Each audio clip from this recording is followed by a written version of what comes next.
ready in the teleporter.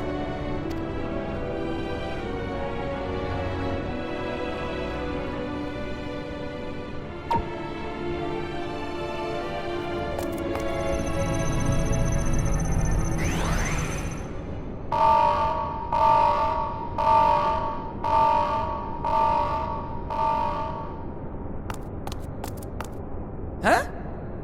Access to living quarters restricted due to reconstruction. Then where is it? Oh no!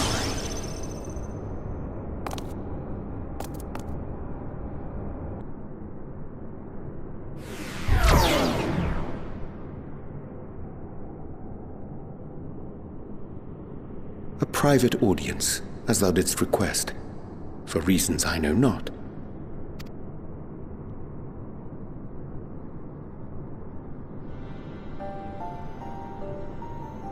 Just a precaution. I'd rather I didn't have to ask the question at all, but I take my responsibilities very, very seriously. Do you and your friends, by any chance, find our accommodation wanting? Be honest, brutally even. 'Twould be ungracious of me to belittle the efforts of thee and thine.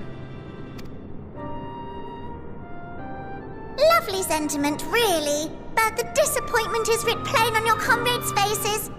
It's all the more frustrating since no one will come out and say what they find wanting.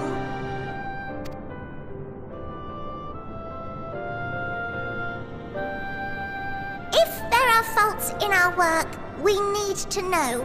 We can, we will do better. But time is not on our side. The final days will wait for no one. If your people are to be saved, we must take quick and decisive action.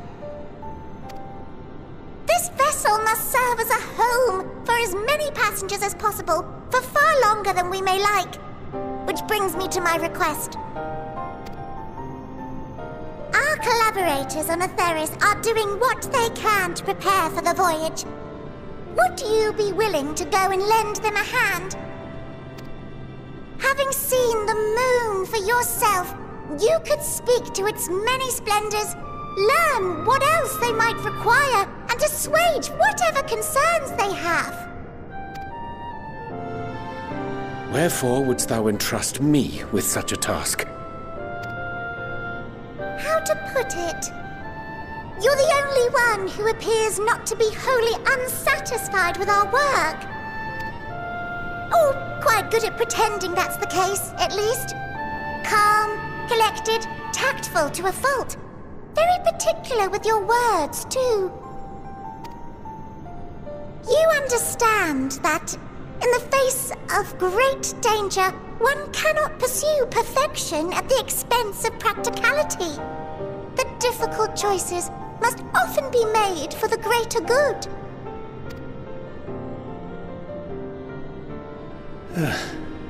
And so fate doth conspire to set my feet upon this path once more. Come again?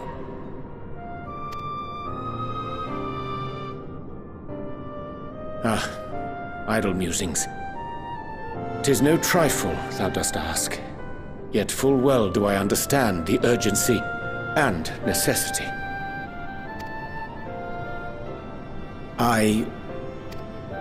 Oh, dear me! Dear me! I was terribly sorry for the mix-up. It's a bit of a malfunction. I hadn't realised the residential quarters were inaccessible, you see. But you're still in one piece. So, all's well that ends well, yes? Won't happen again. I promise.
Thine arrival is timely as ever.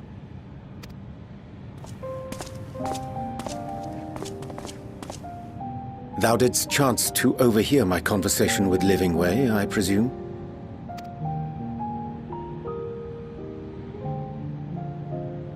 'Twas not mine intent to move in shadow. Nevertheless, I have been asked to do that and more yet again. Is it so plain that these strangers could intuit it at a glance? My capacity for silence and secrecy and duplicity? When Grahatir did contrive to deliver the first at the price of his own life, I was complicit in the scheme. A sacrifice averted for a mercy. Would that I could say the same for Minfilia. One life for one world. And by that bloody bargain brokered by my hand were the scions robbed of a dear comrade, and Flamine her beloved daughter.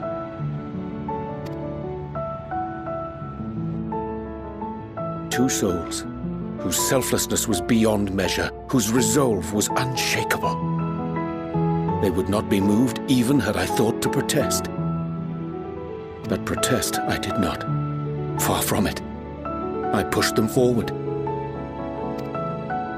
No effort did I make to seek out alternatives, ones that would not demand such terrible costs. That resignation weigheth heavy on my mind, as does the memory of another lost to mine inaction. Dearest Moonbringer, who did face death unflinching, that we might secure a means to bring low the Ascians. In her hour of need, I did naught. Dutiful disciple of Louisoix, ever looking to the greater good. Had I shut mine eyes and bid her live instead, mayhap she would be with us today.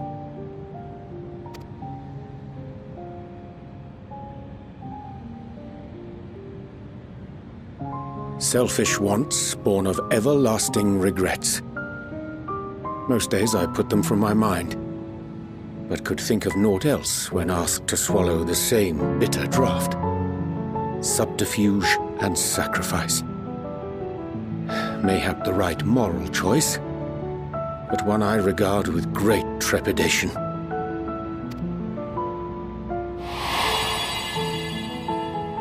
The calamity of Amarot was a tragedy beyond reckoning, one which must never again come to pass.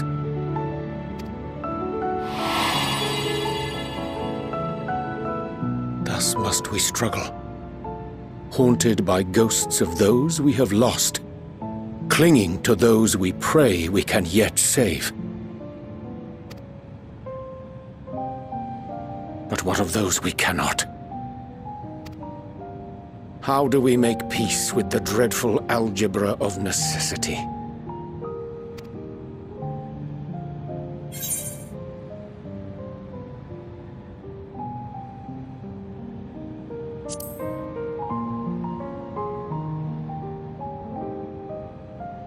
I am not alone in my discomfort, then? 'Tis surprising, though perhaps not.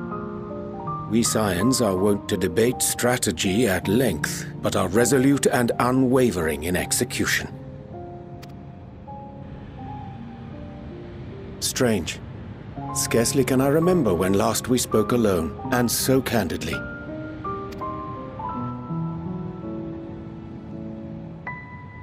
I thank thee. For all my supposed skill with words, I find it difficult to express such private thoughts. As for the Loporrit's proposition, I will take time and consider how to respond. 'Twould be to our mutual benefit if we could converse more openly with our aspiring caretakers. A concern I should be glad to address on the Scion's behalf. To dispense with all pretense and bare one's heart to another is a frightening thing indeed. But we cannot move forward ere we take that bold first step.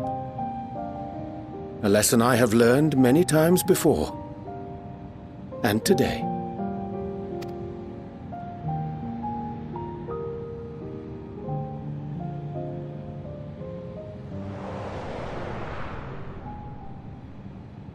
What are they saying?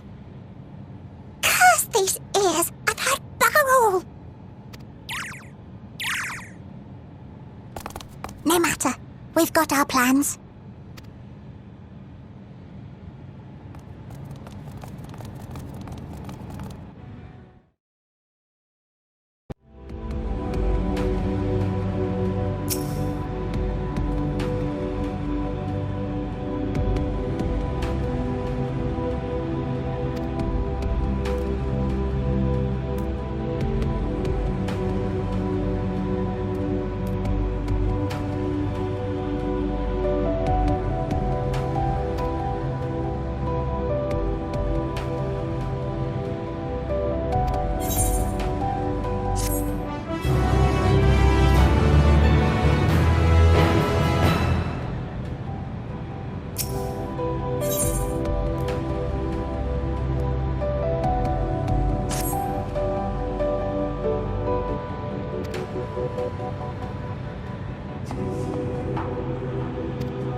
And what, pray tell, do we seek at the Watcher's Palace?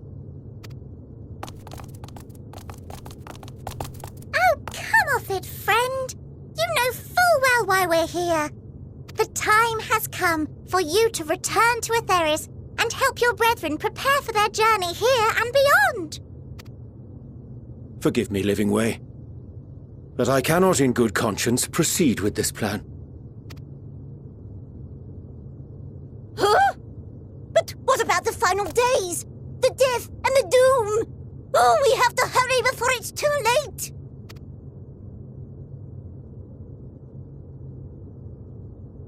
Your unflagging commitment to your duty is endearing, to say the least.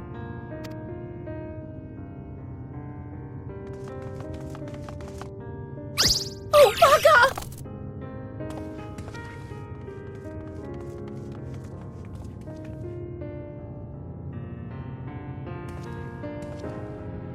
Be at ease. They bear you no grudge, nor do I. How could we, having come to understand your purpose? For millennia, you and yours worked tirelessly towards the singular purpose of this heavenly vessel's construction. An arduous feat by any measure. 'Tis clear you have spared no effort. Why, your very names are a testament to your dedication.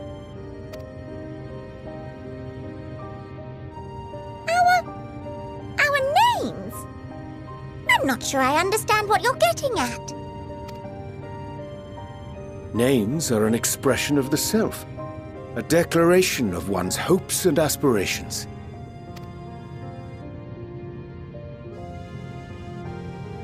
Your use of contemporary, uncomplicated nomenclature doth ensure clarity of purpose. There can be no doubt that your love for the people of Aetheris is boundless and pure.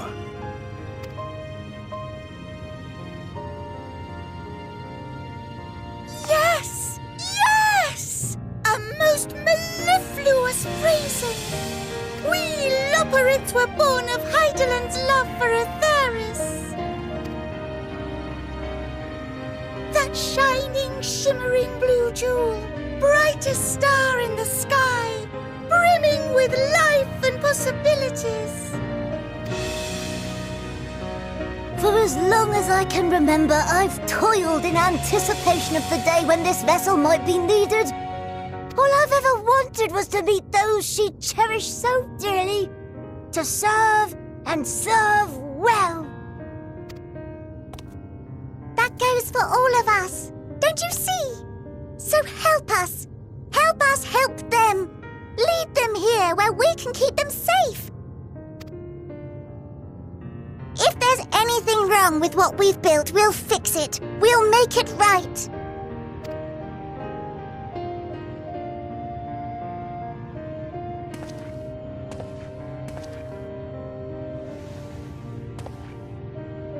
Your works want not for repair.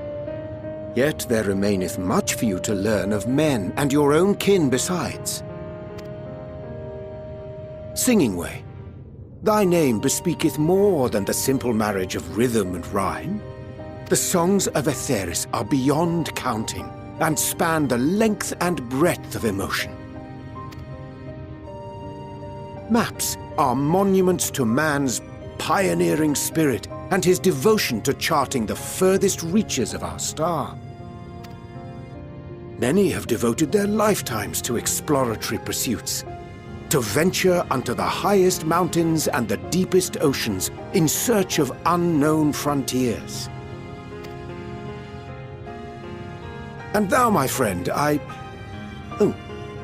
do not think we've met.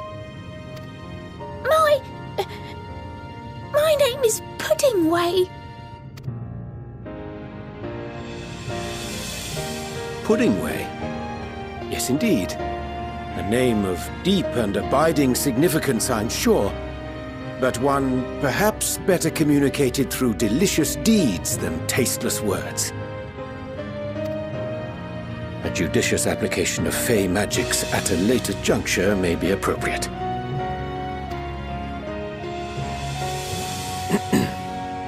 And Living Way.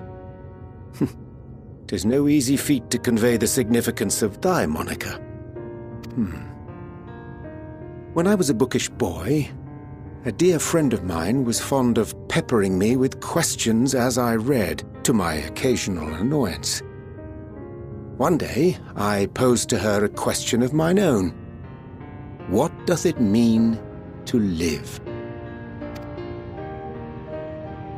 After much contemplation, she proffered this answer.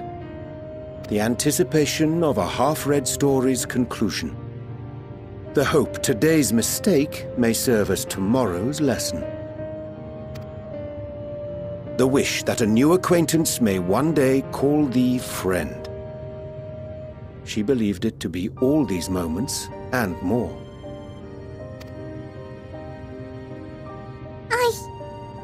I want to understand, but... I, too, still labour to find mine own answer. 'Twould be my pleasure to assist you and yours in embarking on a journey of self-discovery and enlightenment. For thee.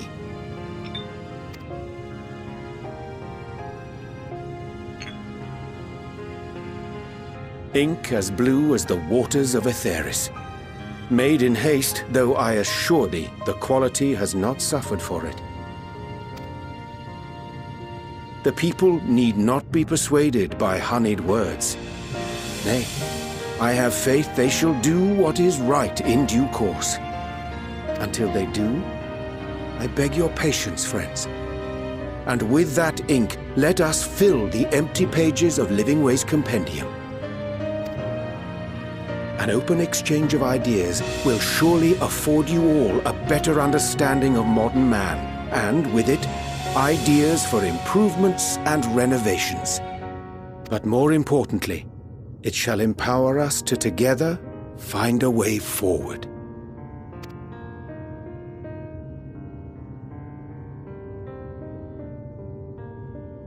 I hope you're right.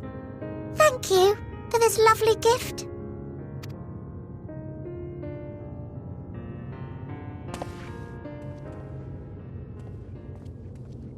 There you have it. I shall remain with the Loporrits to ensure that all is in order. Though we must needs prepare for every eventuality, you would all agree that the evacuation of our star is a last resort.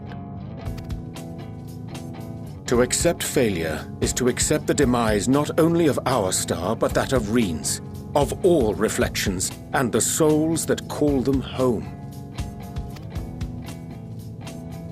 Which is why I have every faith that you shall fight to the last, that such drastic measures may prove unnecessary. Should the worst come to the worst, and I pray deeply that it won't, I'll take comfort in knowing preparations were made under your watchful eye. Aye, thou mayest be assured that if calamity cometh, not a soul will be left behind, if being the operative term.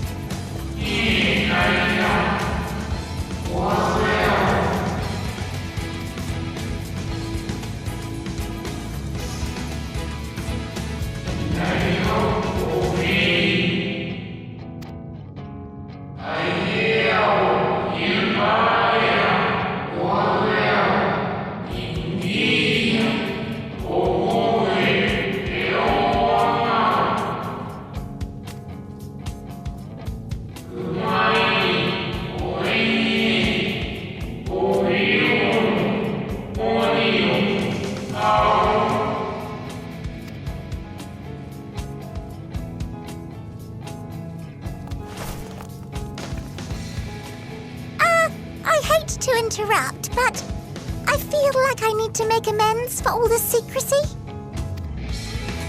Think nothing of it. We haven't been the most gracious of guests. Do convey our apologies to Growing Way and the others. But of course! And when next we welcome more guests from Aetheris, we'll have learned to be much more hospitable hosts.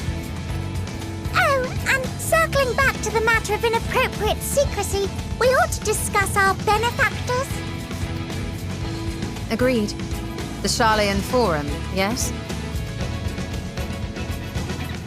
What? How did you know? The more I heard, the more obvious it became. The Forum's aims align closely with those of your anonymous patrons. A telling coincidence would be an understatement. Though had we not taken it upon ourselves to peruse certain restricted tones in Labyrinthos, we might still be unaware of their plans. But let us continue this discussion upon our return. I dare say we have kept Alphino and the others waiting long enough.